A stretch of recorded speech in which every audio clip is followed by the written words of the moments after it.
Oh my gosh, that was intense. Okay, so the haves and the have-nots, season 4, episode 16, The Heart of a Man. Okay, I'm telling you, like, haves and the have-nots, he, I can't even get my words out. Tyler Perry has been having so many good episodes, but this episode, like, you felt all the emotion that just, like, it was an episode that made you so, like, sick to your stomach, yet it made you, like, love some characters even more, hate some even more. Like, you just wanted, like, people to die in the episode. Like, it was craziness. I felt like I was like there watching. Like, this felt so real. Okay, clearly I'm attached to this show. But anyways, let's just jump into it. Okay, so the episode starts off with Hannah while she's in the middle of giving Jim Cryer the news about Wyatt's death. Of course, Jim is stunned. Like, you see, like, he's having a meltdown, and like they're true, genuine feelings, and he's just like, I can't believe it. He's asking her all of these questions, like, have you seen him? Have they taken him to the hospital? Did he die alone? Oh my gosh, I hope he didn't die alone. Did they think it was an overdose, or did they know it was an overdose? I mean, just craziness. I mean, really all the same questions that we're all asking, because a lot of people don't believe that Wyatt is dead, and I'm like, how are you going to pronounce him dead? Like, I still have not seen y'all take him to the hospital and officially pronounce him dead.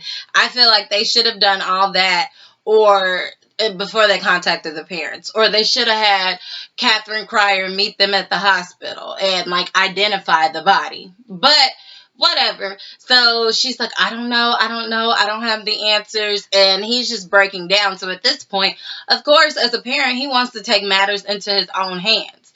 Okay, so he can't get out of jail. He has his hands tied behind his back. He's going crazy, beating on the door so the guards can open up and let him in. And he said, I need to see the DA. Well, they're like, sir, we don't work for you, okay? You're an inmate right now.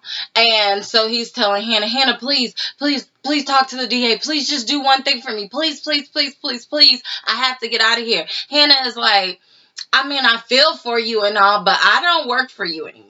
Like, you or Miss Cryer, like, no, like, I can't get any more involved in this. Like, my only job was to come down here and tell you. But with the type of heart that Hannah has, I wouldn't have been shocked if she was just like, okay, let me go talk to the DA. But if he were to get out of jail, he's gonna go, like, crazy, because his emotions are all over the place. Like, there's no telling what he'll be capable of doing. So, whatever the case, next thing you know, we see we're back at the tow truck company with Benny and with War. So, War's looking at his phone. It's 5:04. War is ready to, like, pop Benny. Okay, but because he still hasn't gotten a picture text of his money. So Benny is like, I'm so mad that David Harrington has my phones turned off. I am going to go find him, and it's about to be on and popping. Okay, so then War is like, nah, bro, you can't leave. You can't leave. He was like, why not? Like, I'm serious. Like, I'm about to get it in. I was like, I feel like killing him. Like, I don't like when people play with me about my money. This is affecting my money. And War was like, trust me, I understand. And he's basically talking about, yeah, like, because I want to kill you. But whatever. And so War is like, nah, just chill out for a second. Don't leave. Don't leave. I need you to calm down. Be level-headed. Let's spend some time together and bond. He's like, okay, cool, I'll calm down, but afterwards, I'm going to go find dude. Meanwhile, Mitch pulls up.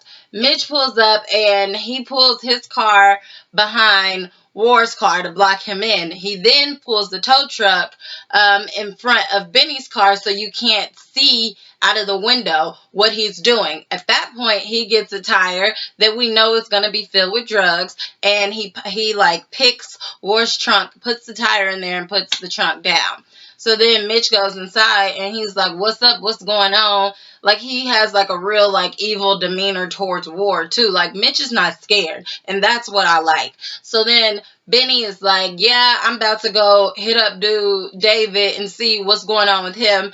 And so then, what's his face? Mitch is like, okay, let's go. War's like, y'all ain't going nowhere. And I'm like, oh, man, the cat's about to be out the bag. And he was like, no, you're not going anywhere. And he was like, well, what's the problem? They looking at him like, okay, well, why are you locking us in? So next thing you know, he gets a text message, a picture of the money. So he was like, oh, okay, cool. Yeah, y'all can go. Go ahead. Go ahead. And so then he goes outside. Ward comes back in to Mitch and was like, you need to move your car. He was like, oh, gladly. He's like, yeah. Man, Mitch is like, mm-hmm. So as soon as he goes to move his car, Mitch sends a text message, and it was basically like yeah, he's leaving. You can go ahead and send in the tip for them to come find him. Okay, so let me just finish up their storyline. So then Mitch meets up with Candace, and Candace is like looking real scared and sad. She gives him the money. He says, is it all here? It better not be $1 missing. She's like, I promise you it's all there. I'm so sorry. I should have told you about the $4 million, although we all know that it was $7 million, but it was hard enough for her to get that too. So, okay, he was like, okay, so we're cool now. She was like, you ain't going to be stopping by my house unexpectedly, are you? No, no, no, no, no. Okay, are you sure? Will you call before you come? It was so crazy because Ward was trying to act normal. He was like, nah, you good now. Like, we're back to normal. Like, you have avenged yourself $2 million worth. So, we're good. And she's like, okay. And Candace is like super sad. At this point, she goes and sits in her car and she's crying even when he drives away. Okay, so then suddenly, he's driving. Next thing you know, police officers pull him over, make him get out of the car. I was like, just kill him, man, because I'm tired of him. Like, I don't even need him to be alive in jail because he probably has connects, like in the jailhouse, or he'll just get his free phone call and he'll call people and he'll get Candace handled.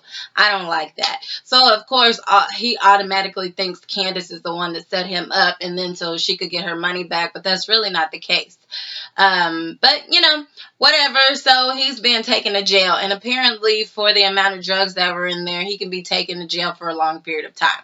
Now, let's go to Veronica's house. This is where the meat of the story happened. Okay, so Veronica has been losing it like this whole episode. Melissa, which I was calling her Erica in the last video, but Melissa is upstairs with Jeffrey, and he's just like, I'm not staying here, I'm not doing this, whatever. And she's like, Melissa, she tries to come off as innocent, but she is like a little wicked witch. Like, her attitude comes out real quick. And she's like, look, you're going to do it. You can do whatever you want to do. Be with whatever man you want to be with. This is just the facade we're putting on, okay? Because I need the money to make sure my parents are taken care of, okay? You can do you, whatever. I think the room is nice. If I could get rid of your mama, I would. So if you have a plan, then I'm all for it. And if you have a plan and the plan consists of me getting my money for my parents, then I'm good. He was like, I mean, I can get myself out of this. I can get you out of this. And she's like, well, then you need to go along with it, okay? It's not that hard. Just pretend to act happy. Whatever the case. So then, next thing you know, David Harrington walks through the door, and Veronica walks up to him, and she's like, oh, you could have told me you were here, all this stuff. He's like, I'm here to get my son. I already filed the divorce papers, and he is not safe here with you. I'm getting my son. So then he calls Jeffrey down there. Jeffrey comes down there, and he's like, son, you can go. She doesn't have anything else to hold over your head at this point. And Jeffrey, he's like looking down, which like really pisses me off because he's so scared of his mama. But I understand because she's holding it over his head that Quincy is dead, and Jeffrey, she knows Jeffrey has something to do with it. And so she'll just let the cat out the bag. And his dad kept trying to get him to tell him, what is going on? What is she holding over you? I can help you. It couldn't be any worse than the car. And Veronica was like, oh, it's worse, honey. It is worse. And he's like, you can come with me. Please come with me. Whatever. She calls Melissa downstairs. Melissa says hi to David and all this stuff. And Veronica is like, they're moving in with me. And David is like, are you crazy? Are you out of your mind? And he's actually getting like hype with her. So I was excited about that. Next thing you know, Veronica gets a phone call from Catherine, gets off the phone like it's nothing. She was like, oh, Wyatt died. And like Jeffrey is like, losing it. Because at the end of the day, it's not like him and Wyatt were in a relationship. I mean, we all know that as all these years has gone along, he helped Wyatt when Wyatt was like in going through like recovery and things. He has like a genuine love for Wyatt, and it's not even necessarily like an intimacy. Like, they've been friends since they were kids. So with that being said, that's like his best friend dying. So he's like, what in the world? He is like breaking down. We got to go see him. And David's like, you can come with me so we can go see him. And Veronica's like, he ain't going nowhere. He can go with me. So he's like, okay, let's go. Well, Veronica sits down and gets a drink and is taking her sweet, precious time. She is talking to him like he is like not even a child, like a dog. Like, you better sit down. You're going to wait. I'm not done. I'm not done with my drink. And you need to quit sitting there crying and whimpering. She was telling him he was acting like a wimp and a sissy. It was horrible. And your little junkie friend died. Like, it was horrible. And saying like he was bad for you in your life anyway. And oh, look at that, your dad, his little witch would be she died, and now your little witch would be died. So even better. Like, it was horrible. And I'm like, lady, you have no heart. Like, it was like, ugh. And then she says, I'm so happy that Melissa's going to have a boy because, now I get a second chance. We all deserve a do-over. I can raise a man. And I'm like, that was horrible. Like, horrible. Like, I thought she was horrible the way that she talked to him when he told her he was gay. But to say we all deserve a second chance, a do-over, I have the opportunity to actually raise a man, saying that Jeffrey is not a man, and basically like she needs a second chance with technically his own kid, like, that is insane. And I feel like she would like torture that little boy. So I'm just like, oh my gosh, like, it was just breaking my heart. Like, the verbal abuse was just like outrageous, like constant. Like, you were like beating him down with your words, and you know it. And he's like, can we go? And she's like, no. And when we get over there, don't be doing all that whimpering and crying and stuff. I don't want to hear it. Don't do it. So he's just like, okay. She's like, dry your tears or we're not going anyway. It was horrible. Like, you would have thought he was like 2, but I wouldn't treat my 2-year-old like that. Anyway, so of course he has to drive her there, and because she's drunk. And she just keeps saying like rude and disrespectful stuff. She gets over there, pretends like she actually cares for Catherine and is saying sorry and all this. And then he says, is it true? Catherine said, yes, it's true. And he's like crying and just breaking down. Hannah's consoling him. And Veronica was like, don't touch my son. Get your hands off my son. She was like, yeah, I won't touch your son when you stop touching mine.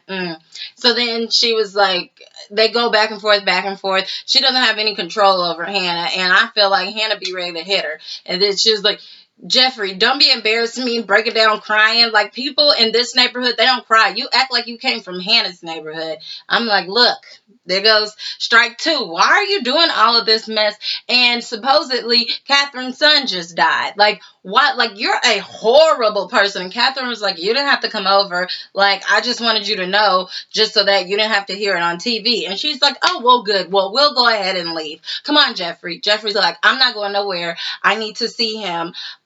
I just need to see it for myself. And Catherine was like, I understand, because, it's when you lose somebody you love, it's not real until you see them. And he's like, yep, I'm not going nowhere. She's like, Jeffrey, you're going. You're going to get up and you're going to go. And he is looking at the bottle, and she sees him looking at the bottle, and she's like, what, you going to hit me over the head with a bottle? Oh, that's funny. All over you crying over a man. He said, he was my friend. She said, I don't care. Like, you look ridiculous because you're sitting here crying over a man. Do you see his mother crying? Do you see the maid crying? I'm like, oh my gosh, y'all have so much patience, because I would have had to I can't even imagine. Like, I would have snapped. And that is exactly what Jeffrey did. He got tired of it because she said, you see that bottle, you're not going to do anything about it, because it would take a man with some heart. If you had heart, you'd hit me, but you don't have the heart. And he's like, oh, you know what? Like, it's just boiling up. Next thing you know, he snaps. And I was like, yes! I was here for it. I was so happy. Like, it was horrible, but I was so happy. That was like the first time on this show where it was like violence, and I was towards a woman, and I was like super happy. So next thing you know, he gets the knife, he stabs her in the chest. Bam, cut to commercial for next week, and I'm super excited. So as always, like, comment, and subscribe, and check me out at mrsblogaholic.com. Bye.